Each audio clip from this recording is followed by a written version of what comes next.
Hi, it's me again with Corel Draw Tips and Tricks. If I understand this gentleman's email, when he goes to the envelope tool and puts it in that shape, it doesn't go along with the curved lines up top. So what you have to do, you almost have to pre-do it. Go up the envelope tool and pick unconstrained and then tell it to go there. No, that didn't work either. Let me try. I don't normally use that envelope tool. I was just trying it.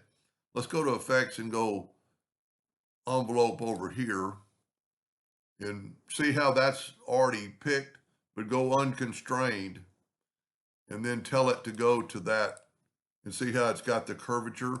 And then to put it in that shape, hold down the shift key and go EC and it does that. Let's try that one more time. So sometimes you almost have to preset that before you do anything. So now let's go here and test it. And it still does it. I always use this envelope docker.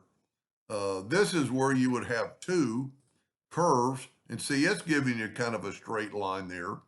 So you need to go make sure it's on unconstrained before you do it.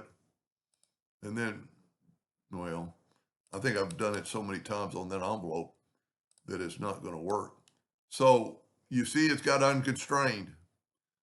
You can barely tell that. I wish Corel would do a different job, better job on that. But that way, see, it's got that perfect arch.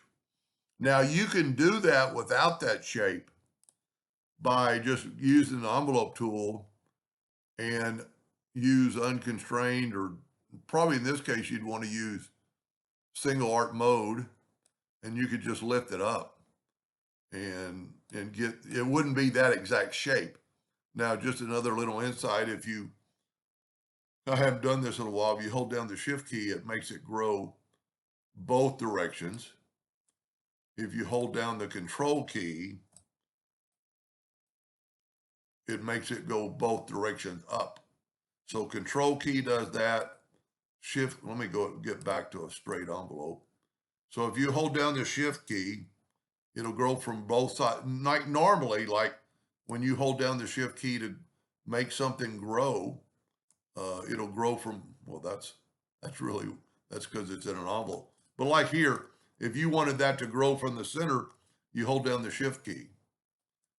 So let's back up here until we have another envelope, just that word. And let's just do it again. And this time we'll hold down the control key and see how it makes that arch. But if you need that shape, I would use it's the same thing. It's just, it shows you the presets. And it just, to me, I've always liked it better. So I'm going to go to unconstrained and have it put it in there. And then once again, shift select your box and go EC, and it'll put it exactly in the box. I'm hoping that answered his question, and thank you for watching.